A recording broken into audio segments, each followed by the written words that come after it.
Just yung update lang doon sa Bukidnon, you have already identified the perpetrators?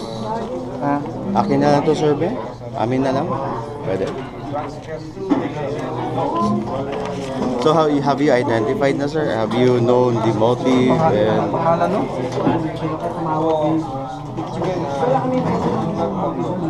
You know, I just had... Yes, sir, yes, sir. According to PRO 10, they have identified and filed a case against a certain Sub-Commander Garnet Bintang, Okay. of the BIFF. So, et al. And according to historical, traditional, technical antecedent nito, it points to the fact that it's a handiwork of the BIFF.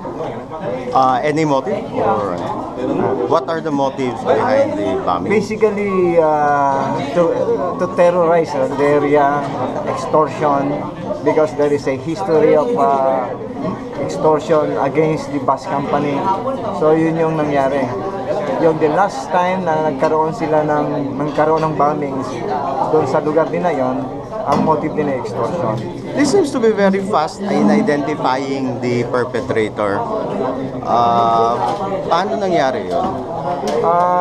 In a certain area kasi particularly here in Mindanao, meron silang AOR din yung mga commanders na yan. Meron in charge sa bawat lugar. So kung sino man o may nangyari sa isang lugar na yon, we will press on the commander na yon na nakasasakop dun sa isang lugar na yon. So this Lintang is the commander in that area? Yeah. So parang command responsibility ang nangyari? Yes, because hindi naman din supposedly alam niya lahat yung nangyayari sa kanyang lugar. Pero anong mga evidences that would point to Lintang or the BIFF to be behind the Yung mga sinasabi nga yung technical, yung signature ng kanilang pambobomba, yung training, the way they put the IED inside the buses, command detonated, this is handiwork of the BIFF.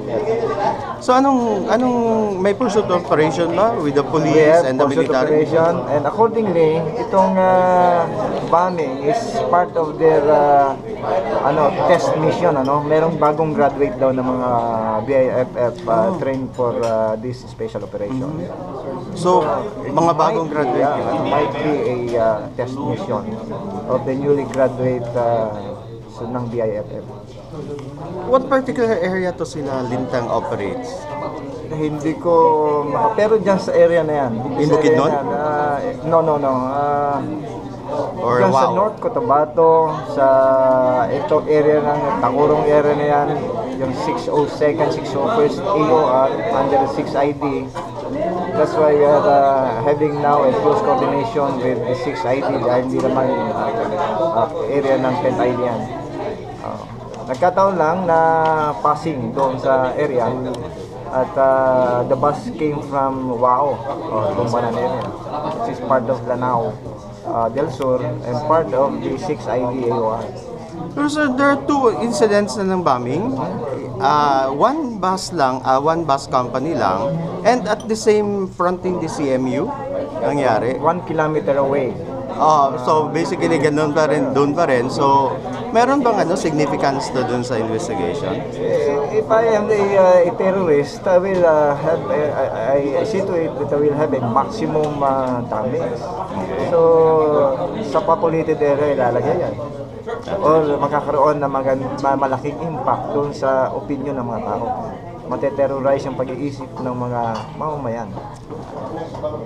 Hindi na sa isang mundo ko magte-terrorize, hindi ako papansinin mo. So yun yung basically, kasi extortion here in Central Mindanao, if I may, amounts to 1.4 billion pesos per year.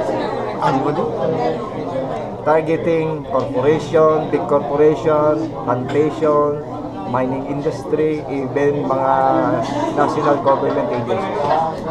So, partly extortion dito aside from the terror. Bihira na yung makikita mo ideology eh. Pursuing ideology. And as per extortion activities of the CPP-NPA, yun yung pinupursun nga nila, malaking extortion, and we know that yung funds na nakukuha nila dito is financing the movement of the whole NPA, CPP-NPA nationwide.